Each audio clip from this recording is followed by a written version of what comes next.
Третье правило частного инвестора – выбери свой финансовый план. Сейчас мы перейдем вот сюда в компьютер, вы посмотрите слайды, и для того, чтобы более понять, что это такое.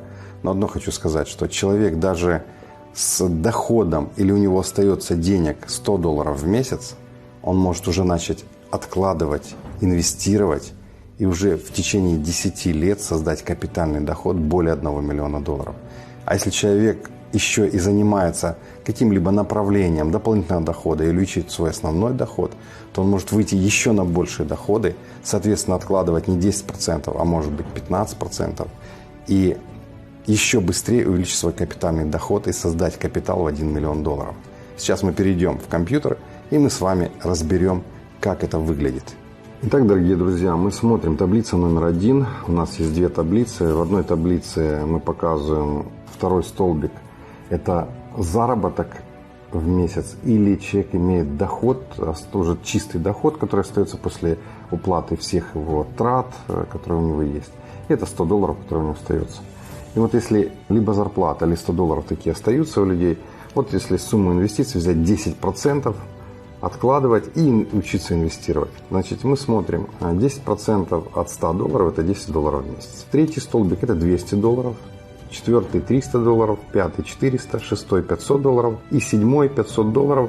Но здесь капитализация, то бишь прирост капитала в среднемесячный под 8% в месяц, а вот в седьмом столбике 10% в месяц. Давайте рассмотрим, что это нам дает. Значит, если вы научились инвестировать и инвестируются средства под средний прирост капитала, среднестатистический 8% в месяц, хочу здесь сразу сказать следующее. Это не прибыль. Это рост капитала, то есть среднестатистический рост капитала, средний 8% в месяц. Да? Как он считается, это в законах капитализации мы изучаем, основы капитализации.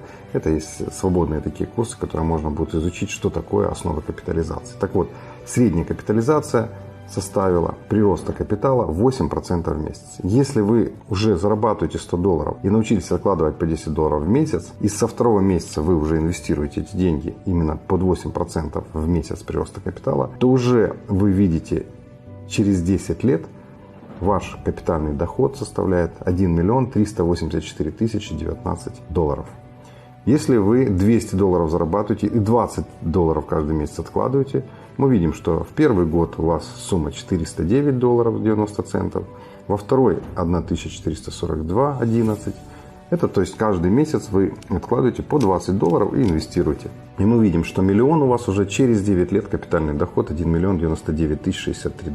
Когда вы зарабатываете $300, вы можете $30 каждый месяц откладывать и инвестировать. Мы видим, что разницу в этой таблице, видите, да, во-первых, в первый год это в 3 раза больше, чем из $100 в месяц, а миллион, уже миллион, через 8,5 лет. То есть через 9 лет $1 648 595 ваш капитальный доход. Что такое капитальный доход? Это сумма инвестиционных отчислений плюс капитализация. То есть это есть общая сумма, которая у вас находится в вашем портфеле.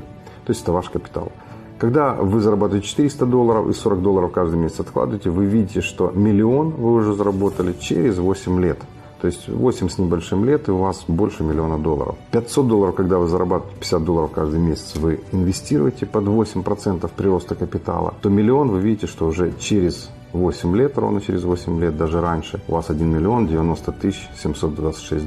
А вот если вы научились инвестировать под средний статистический рост капитала 10% в месяц, тогда вы сможете капитальный доход создать миллион уже через 5,5 лет.